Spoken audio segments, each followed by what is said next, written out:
everybody. I'm Stephen Pender, and I'm here with the Texas Martial Arts Hall of Fame with Robert Hartfield. Hey, how you doing, sir? Fine. How you doing? I'm doing pretty good. So I like to start off everybody, and everybody knows I say the same thing. What made you do this? That you would start martial arts? Because you think about it later on, you're like, if I'd known I was going to get this beat up, maybe I wouldn't have done it. Well, what made you start? Well, I grew up in the streets of Chicago. I spent a lot of time running. I was a tremendous sprinter in high school from all the practice I got running with all the, if you don't know anything about Chicago, there's a lot of gangs, a lot of rough stuff. So one day I decided to say, well, I'm tired of running. I got into martial arts. Taekwondo was my first art. I got it up in Chicago under Master Young Kim. And I stayed in it for those years and I achieved the 7th dan. I grew to a certain point, and I love all arts and stuff. I was exposed to a Kung Fu exhibition out in California where I saw a lot of notable Kung Fu masters, Eric Lee for one is here, that inspired me and stuff, and then Mai Sifu, Master John Lee. And I was sorting some of the things they were doing. Their movement was so fluent, so powerful and graceful. I said, wow, I want to learn that. So I approached my instructor, Master Lee. I said, hey, I want to learn this Kung Fu stuff that you're doing. He said, well, I can't teach you. I said, but why? He said, you need to clear it with your teacher. I said, why would I need to clear it with him? I can do whatever I want to. He said, no, it's a matter of respect. I said, oh. So that started my journey down, understanding the true essence of what martial arts is. And over here, when they think of martial arts, people think of combat and fighting and hitting, and punching. There's more to it than that. It's more in-depth. It's about self-awareness, self-growth, being able to help other people. Martial arts is kind of like a universal healing to me it is and stuff. That's just my perspective. I remember my Sifu, because I was in Beijing for 5 years and trained, and one of the masters there said, about fighting skills, he said, it's easy to teach you how to hurt a man. It's a greater gift to learn how to heal a man. He said, fighting is easy. He said, that's something that's very elementary because the body has so many vulnerable points that you can hit someone and disable them and stuff. Is fighting necessary to a certain point? If it's truly for the purpose of defending yourself. For the purpose of hurting someone, it's no good. Because it eventually comes to an end because there's always somebody that's a little bit better, a little bit faster and stuff. So a wise man lives to fight another day. And a lot of people say, I've had students ask me, well, Sifu, what you do if 10 guys attack you? I said, run. Because guess what? You've got to take the movie theatrics out of it. I was going, yeah. And stay with the realism. Now, you can do an equal number. You run a few feet, knock a guy off, run another few feet, knock another guy off, get down an acceptable number. Okay, now I can handle this. But you can't put your ego before the reality. No matter how good you are, how fast you are, you will get hit. And that's the common denominator that most people in the martial arts, I teach someone, I said, what's the one thing that you worry about when you fight? Getting hit. I said, that should be the least thing you worry about because you will get hit.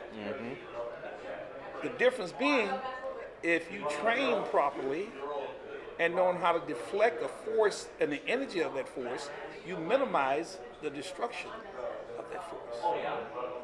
So if you're just training just to kick, punch, and hope, a skilled martial artist knows where to hit you, how to hit you, to disarm you, or to disable you, or even possibly, I hate to say this word, to kill you. A skilled martial artist, not somebody just looking to get a lucky punch. That's the essence of training at martial arts to the highest level. Let's take, for instance, ranking. A 10th dan. No. Or a master and stuff. Does that necessarily mean you're better than somebody 20 years old or you're younger? To me, age is not how can I say this? Age is not a deterrent when it comes to doing things and stuff. I think there's more of a psychological thing. People say, well, when you get old, you can't do things. That's not true. Age really has nothing to do with it. It depends on how you preserve, how you take care, how you manage, and how you train your body to do what it needs to do. Well, do you believe you fight smarter when you get older? You do. Yeah. Like I said, if you take the silver beards that most of them got, I tell them locked within that beard is wisdom. We don't have to bounce around and do all this jumping and flashing for 20 seconds. We'll just let you do it. When you get tired, then we'll knock you out and be done with the fight. Yep. And we don't have to do that anymore. Because over the years, when you develop, when you're young, you got a lot of energy, a lot of robust and stuff. As you get older and stuff, you're saying, okay, I don't need to do this anymore because now I have this wisdom and this knowledge built up. Everything is slowed down and it's put in a better perspective for me to see what I need to do. A real fight lasts no more than 45 seconds in a real fight. Anything beyond that is just kung fu theater. And it's just, you're fighting up the mountainside, down the mountainside, around the corner. It just ain't happening. That's not realistic stuff. And when I teach students, I say, let me tell you something. I said, as an instructor, I'm responsible for you. Number one, I said, if you've been studying martial arts anywhere from 1 to 2 years, you're still not ready for combat. I'm going to tell you why. Martial arts in itself, I don't care if it's karate, judo, kung fu, it's a science. You have to understand the human body is the human body.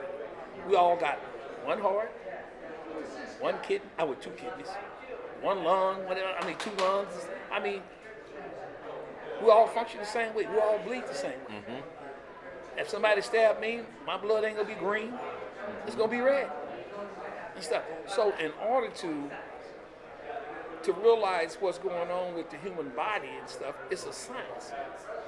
The body can take so much force. It can do so many things. Just like if someone hits you with enough compound force to the heart, it disrupts the rhythm of the heart. That's the science of martial artists and combat. There's a misconception with MMA. Hopefully I don't irritate them by making a statement, but I'm not worried about that. When they said mixed martial artists, to me, it's basically grappling, brawling, and throwing you down and punching the guy to submission. A skilled martial artist knows where to hit you, how to hit you, deliver a blow, which disrupts brain signals or blood flow, which the body is derived from. If the blood ain't flowing, you're not living. You're done. You stop. So, i.e., let's give a simple technique: chokehold, submission. After 10 seconds, submission and stuff, blood flow is cut off to the brain loses functions and stuff. I guess that's why MMA, they control it to a certain extent because, some guys come up vegetables, and those things are just part of the martial arts, but it's a science to everything when it comes to the martial arts and stuff. Like I said, it don't matter the style or anything. And here's another age-old thing I want to address. When people say, well, which is the best art? There's no such thing. The prominence of the art is based on the practitioner, what he's willing to put into it. You probably heard the old cliche, you get out what you put into something. Yep. If you don't put the time in, you don't put the effort, you don't put the diligence in, then you're not going to get anything out.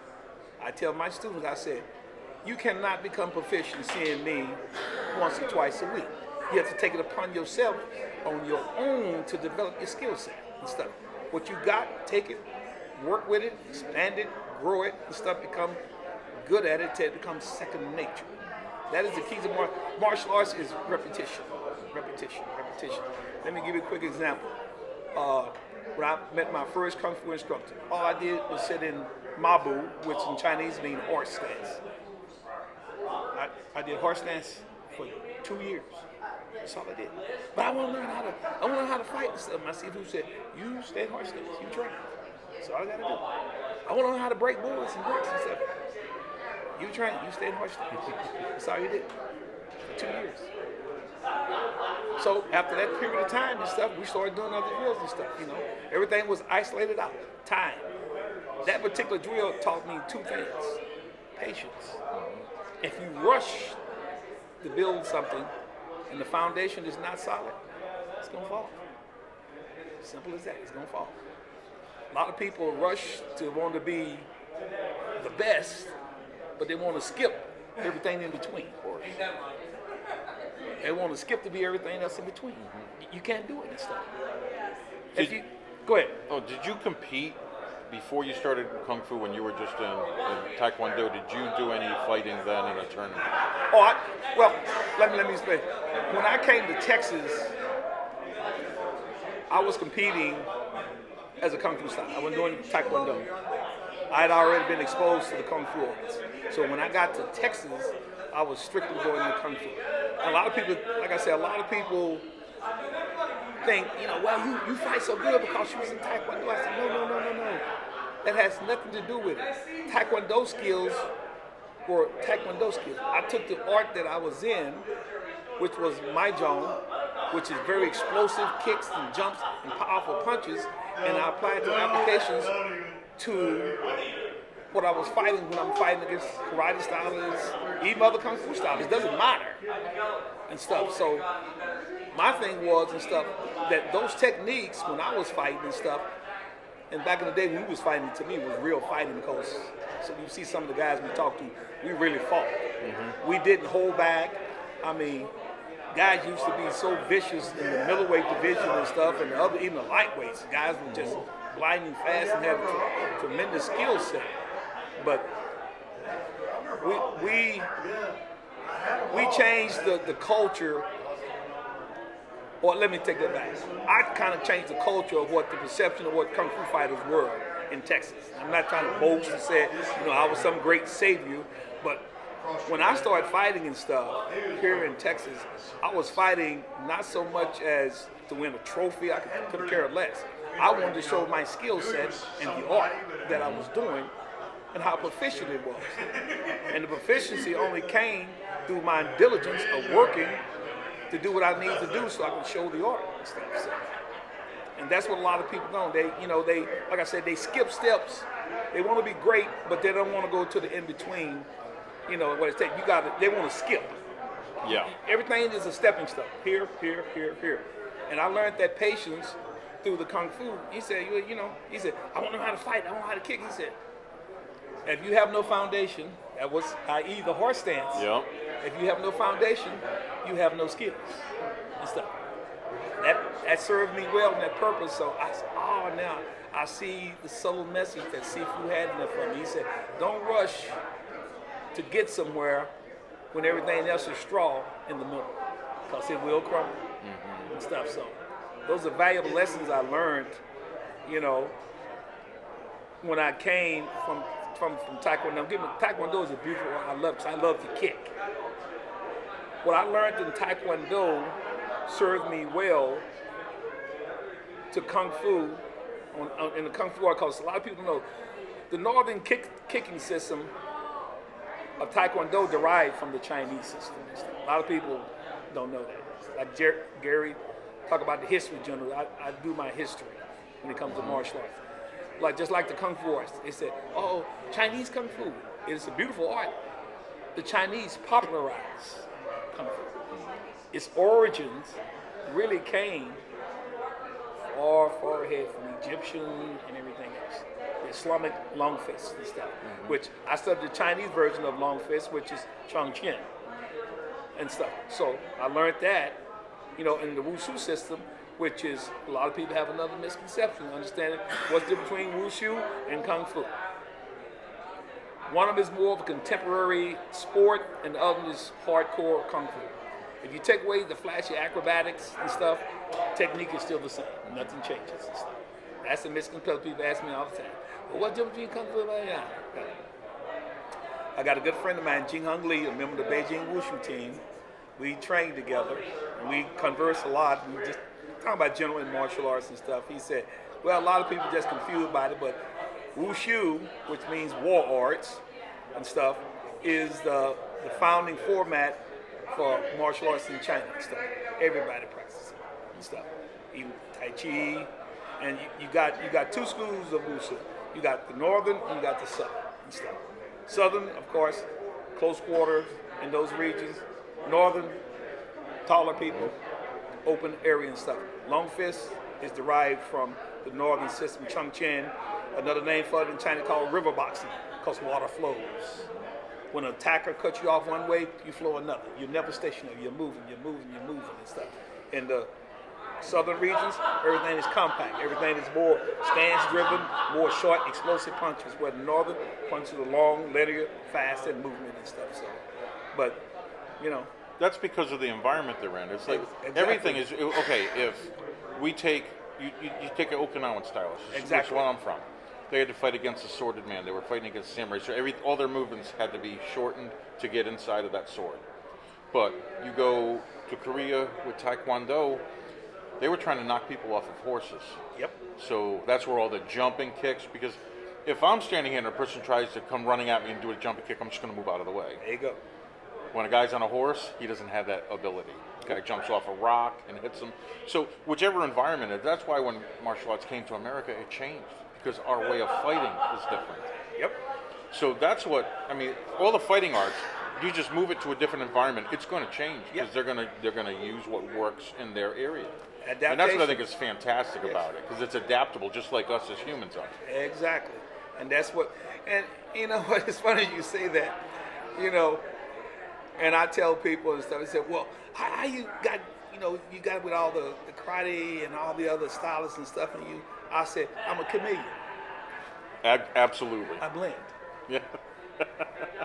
The masses was against me, so guess what? I blended. Even when I fought, I took off my kung fu uniform, I put on some karate pants.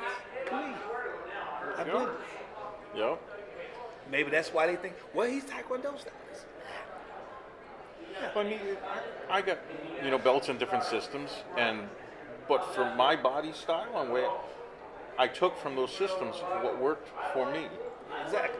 So you couldn't, some people see me fight and they're like, oh, I know you're an Okinawan, because that's the base, that's the foundation of everything. Yeah. But I think that's what's amazing about martial arts. Exactly. It's, to me, personally, I mean, I've got ranks in other systems. I love Aikido. My Aikido instructor's passed away, Sensei Sosa.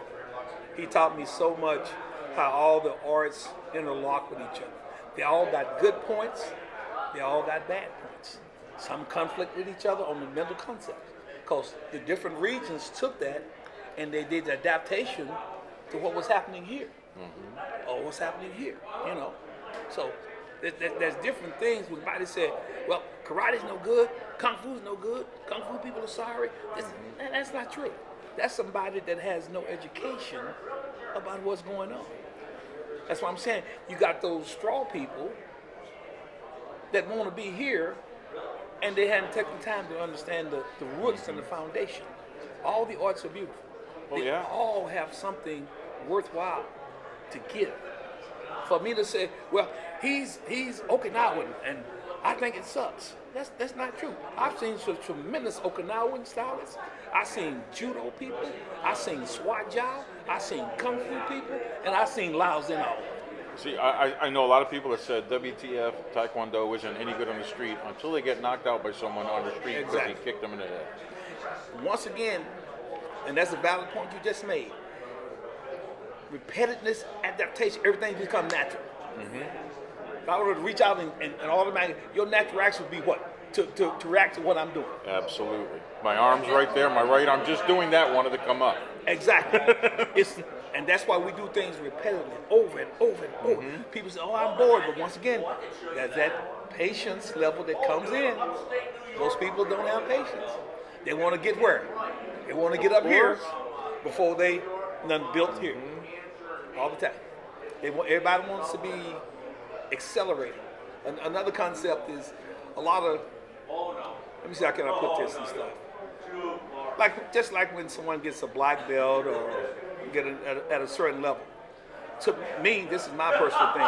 If you just get your first black belt And in our system, it really doesn't equate to much as you get to a certain level.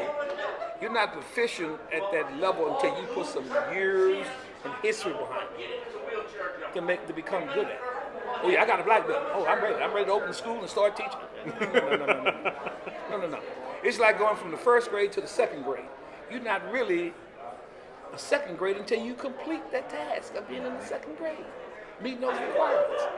Everybody's and some of it's just ego. Everybody's in a rush to be great. And it just doesn't happen that way. Here's a Chinese proverb, and it'll sum this up. A great man never ever announces his presence. It grows in you. The loudest person in the room ain't the best person in the room. The one that's subtle and quiet and goes about his business and handles it, hey. Well, he's going to be the smartest man because he's going to hear everything. Because if you're talking, you're not hearing anything. You're not hearing anything. So if you're quiet and you listen, you're going to learn everybody in that room. And it's funny, I'm sitting here doing this interview, and I used to not want to do interviews at all until my seafood told me, do an interview. So Black Belt Illustrated interviewed me years ago. I can't remember the year because I am old. A year ago and stuff, interviewed me and stuff because you know what? I said, well, I'm not big on self-glorification, speaking about myself. If somebody want to write about me, look at what I'm doing and you make your own assessment of me. Mm-hmm. That way I'm not self-glorification. Who's who in the martial arts been trying to get me to get in the book for a long time. But you know what I keep telling them? Unless somebody just want to write a bio on me, I won't write a bio on myself. I do not like self-glorification. Write what you know about me and stuff, or what you see, good or bad, and let you roll with it. Because at the end of the day and stuff, your perception of me wouldn't really change who I am. What do you think? I'm a good martial artist, a terrible martial artist? I let people speak on what they see. Just like the gentleman just spoke of me. I let them, because they've seen me. I'm not much on talking about what I'm doing. I just do what I'm going to do. Simple as that. Well, I mean, generally, whatever someone's perception of me is, that's their issue. That's not mine. Exactly. Because I know who I am. Yep. I'm sure you know who you are. Yep. And people have perceptions of everything around them. We see it every day. Some people might think I'm the greatest thing since sliced bread. Some people might say I'm just some burnt bread. So hey, what? I mean, it is what it is and stuff. I have lived my life doing martial arts, and it's the greatest fulfillment that brings me joy every day. And stuff. I mean, it's not a day. I mean, I get excited when I even learn some of the littlest things. Oh, I didn't know that before. I get excited. Wow. Well, you can learn from anybody. Yeah. But here's the thing. Martial arts isn't your beginning and your end. Yep. It's everything that happened in the middle. There you go. And, my instructor told me, he says, Steve, the secret of martial arts. And I'm like, he's going to tell me. I got all excited. He goes, is to stay the lowest rank you can and learn the most you can. Okay, there you go. Because if you're wearing it here, it ain't worth it. It's just like with Kung Fu, we got the sash, and my seafood, that sash is good for one thing, keeping your pants up. He said, it has no significance. You can strap on a belt. That belt has no significance unless you have the wisdom to go behind that belt. Anybody can be a black belt. Just go to the nearest martial arts supply store, spend $9 for a belt, strap it on, say, I'm a black belt. But you're a shallow black belt because you have no wisdom. So therefore, you're just going to be a paper tiger, as they say. You're not going to last. Yep. So many people caught up in the belt, the rank, the belt, the rank. They want to get to where they got to get fast. You have to crawl before you walk. Everything's a stepping stone and stuff, and they just don't do that anymore and stuff. I tell people patience is a virtue. It's something you have to acquire in order to progress in anything, just not in martial arts, just in life. People want to be millionaires and stuff. Okay, man, everybody wants to be a millionaire. Mm-hmm. But guess what? You got to get a system in place. You got to do your due diligence. You're gonna have ups, downs, pitfalls, and stuff. So guess what? You know, I can't think of a single millionaire that didn't struggle to get where he needs to be at some point in time. Yeah. You know, nothing comes easy. They said nothing in life comes easy. Nothing is easy that's worthwhile having anyway. If you get something too easy, you either got it incorrect and stuff, you know, illegally. You don't want to do all that, but hey, I mean, it's, you know, like I said, martial arts, it means everything to me. A lot of people look at me, they amazed at my age I am and stuff. You don't look your age and stuff. I said, well, I'm clean living. I never smoked, never drank, never experimented with drugs. You know, I'm just a purist and stuff. You know, I take care of my body. I've had some pitfalls, just like everybody else. Nobody's perfect and stuff. You know, I've had some ailments. Like I recently had a hip replacement and stuff, and a year or two ago and stuff. And the things that doctors tell me, you shouldn't do martial arts anymore, Robert. You need to leave that alone. Oh, if I listened to every doctor who told me that. Yeah, not even happening. So my surgeon's supposed to be here tomorrow night and stuff, and he said to me, you know, when I got the hip surgery done and finally healed, and he came in the office for a visit and stuff, I went to see him and stuff, and he came in the room, I was in the full splits. He said, oh my God. He said, well, if anybody could do it, I figured it would be you. He said, that's why I gave you the most elaborate hip joint I could give you and stuff. I said, because I told him, I said, I can tell you, I can promise you this. I'm not one of those human beings you can tell, said, well, if you need to sit down and do this, I said, man, you might as well just throw the dirt over me and put me in the coffin. Because guess what? I am not giving up the martial arts. I'm not giving up what I love to do. I'm going to keep on doing it until I take my last breath. I said, not going to hear. I told him, I said, you know what? With due respect to your profession and what you did, I said, you got your medical license in how many years, but I've had my body all my life. I know what it will do and what it won't do. So when you tell me no, I can't, man, you just fueling the fire. I'm just gonna do it. Well, what's left for you? I mean, in martial arts, is it just continue your training, or is there any plans? Well, I'm not. Well, I'm finna open a studio here in the greater Houston area and stuff. And just everybody want me to teach. Everybody keep telling me, you need to be teaching. And I'm very selective on students. If I'm teaching, it's not for money. It's for passion. Somebody that really have a love for the art that wants to learn it. The purist, not somebody that's a fly by night. I've got a file of people that are inactive about this stick and a file of active about that thing. So you know what that tells me? The inactive file people go see a quick, flick movie and stuff and want to come and do some crazy stuff. Oh, can you teach me how to fly over a wall? Man, go get in a gymnastics class. Ain't nothing I can do for you. I said, but hey, you have to take your time with, people, well, I want to learn how to fight and beat people up. And I had some people actually ask me this. I said, why would you come train with me for 5, 6, 7, 10 years, putting your body through this grueling workout and stuff just because you want to beat? Man, get a gun and shoot it. It's less effort. It takes 5 pounds of pressure on the hammer. Shoot it. Why would you come spend all these years with me doing this? It's because you dislike somebody. If you dislike this person, embrace them and say, man, why you dislike me? Let's talk about it and stuff, For what reason do you dislike me? Is it my hair color? You don't like the way I smile or what? Find out the reason why. People, different reasons for different things and stuff. But I try to get along with everybody. I'm not a violent person unless provoked. We'll do the last question here. What, if anything, do you even want a legacy to be left behind? What do you want people to think when you leave this world?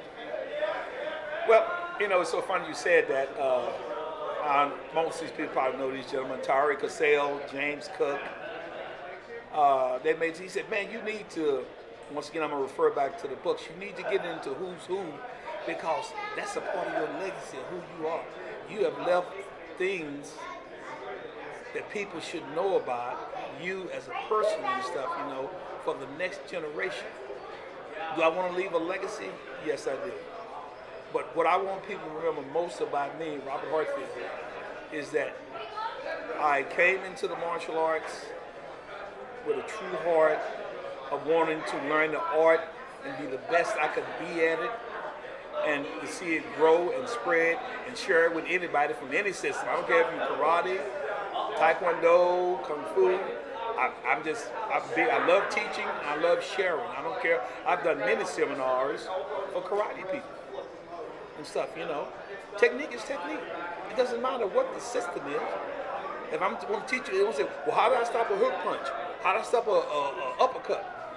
A technique is a technique. If it's useful in a real fight, use it. Who cares what system it came from? Mm-hmm. If it works, if it helps you, then grow with it and stuff.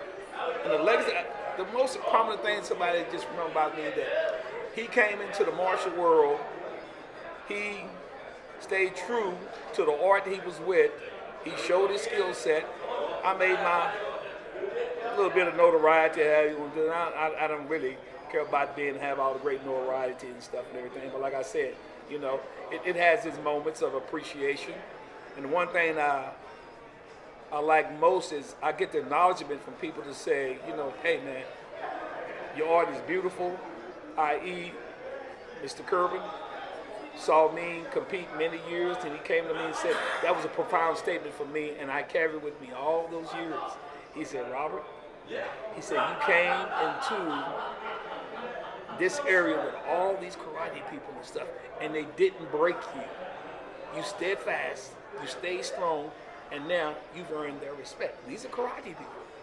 Mm-hmm. Not that I ever had anything against karate people, but, and that during that era and time, I went through a lot of situation stuff that I knew at times that I won in competition, but I was going against the prejudice of the judges.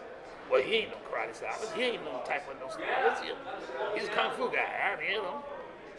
And I blame that on being uneducated. I won't say ignorant, just uneducated. I would say ignorant. When this is the problem that happens anywhere. Anytime you have a competition, you have politics. Yep. They want to see the patch, what school you represent. So it's things like that. That happens in anything. But that's when you go, it don't matter. Be that way all you want. Yep. When I get a point, you're going to know I got a point. Yep. And my acknowledgement of my skills didn't come from the judges, came from the people watching. I've had people come to me after many competitions and said, man, that was magnificent. He said, I don't know what the judges were looking at, but I can promise you, you was a class act on that field. That was my personal reward. That was the IE trophy or whatever you want to say. That was my trophy. I took that, and that warmed my heart to know that somebody looked and said, wow, man, I've never seen anything like that before, and that was great. So that's awesome. That's me in a nutshell. I'm not complex and stuff. I'm just an average old guy and stuff that loves the martial arts and stuff, and I love it till I take my last breath. I'll probably be swinging some weapon when I die, but hey, trying to hit something to somebody. But yeah, I love it. It is. Well, I love the people that it brings around me and stuff. Just like this event with Gary, it's a good reunion deal, seeing people. Now I'm gonna give him his little plug. I can't stand the Hawaiian person myself, but hey, we got our little personal joke that we throw out with each other. But he's a good dude, and he keeps everybody rolling. I will give him that and stuff. He's annoying at times. I love him. He started calling me when we finish with this event tonight. He gonna be calling me soon. Well, what about next year? I said, man, I might be dead by next year. Why are you asking me for some stuff now? You ain't gonna give me no refund. There you go in a nutshell. Why you asking me now? Get with me when you a week or two away. But I love him. He's a good dude. He's got a great heart and stuff. And I hope he be around for a long, long time. But I'm gonna make him get up out that wheelchair. That I am gonna do. There you go. Mm-hmm. He using that as a crutch. Ain't nothing wrong with him. Well, sir, on behalf of the Texas Martial Arts Hall of Fame, I thank you so much for this interview. Thank you. I appreciate y'all having me, even though I'm not a big person. Well, thank you very much. Woo, I guess you can ask them a question about them girls. Woo, Okay. man,